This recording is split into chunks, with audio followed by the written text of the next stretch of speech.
जय माता दी फ्रेंड्स। आज की कहानी का शीर्षक है मसाला चाय। दीप्ति की बुआ सास आज सुबह ही उसकी सास यानी अपनी बीमार भाभी को देखने आई थी। दीप्ति घर के कामों के साथ ही उनके स्वागत सत्कार में भी लगी हुई थी। उसकी सासू माँ ने बुआ जी के बारे में कई बातें उसे पहले ही बता दी थी।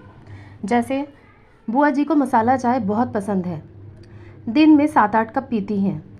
दीप्ति उनकी सारी बातों का ख्याल रख रही थी। दीप्ति को बहुत देर से काम में लगा देख बुआ सास रसोई में दीप्ति के बगल में खड़ी होकर चाय की चुस्की लेते हुए बोली, अरे दीप्ति बेटा, तुम कितना काम करती हो। सच कहूँ तो मेरी भाभी दीप्ति की सास के तो भाग्य ही खुल गए तुम्हें पाकर।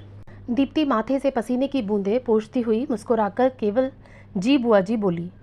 बुआ जी, जब से आई हूँ तुझे काम करते ही देख रही हूँ। तेरी देवरानी तो ऑफिस चली गई सुबह से और तुम लगी हो यहाँ पूरे घर को संभालने में। सुना है खूब स्मार्ट है तेरी देवरानी। कब आती है? सुबह की गई है न शायद।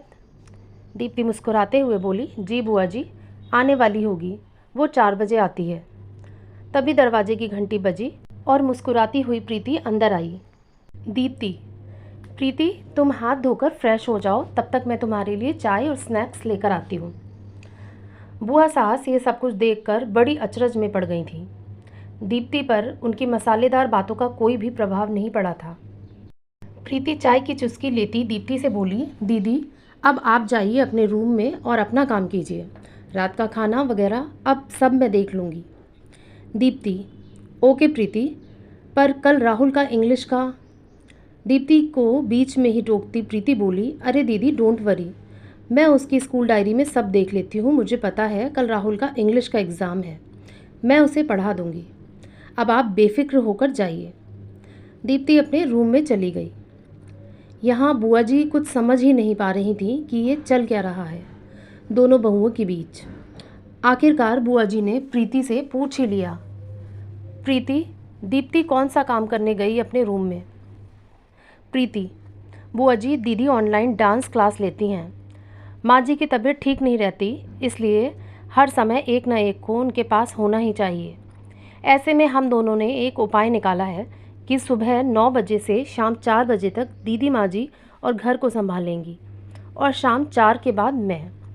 ऐसे में हमारा काम भी नहीं रुकेगा और हम दोनों की घर के प्रति जो जिम्मेदारियाँ हैं वो भी पूरी होंगी। बुआ जी अपनी भाभी और दोनों बहुओं की समझदारी की मुरीद हो गई और अपनी मसालेदार बातों का स्वाद फीका पड़ते देख मसाला चाय के मज़े लेने लगी। तो फ्रेंड्स, आपको ये कहानी कैसी लगी? अगर आपको कहानी पसंद आई हो तो वीडियो को लाइक एंड शेयर करें, मेरे चैनल को सब्सक्राइब करें। फिर मिलेंगे एक नई कहानी के साथ। तब तक के लिए जय माता दी।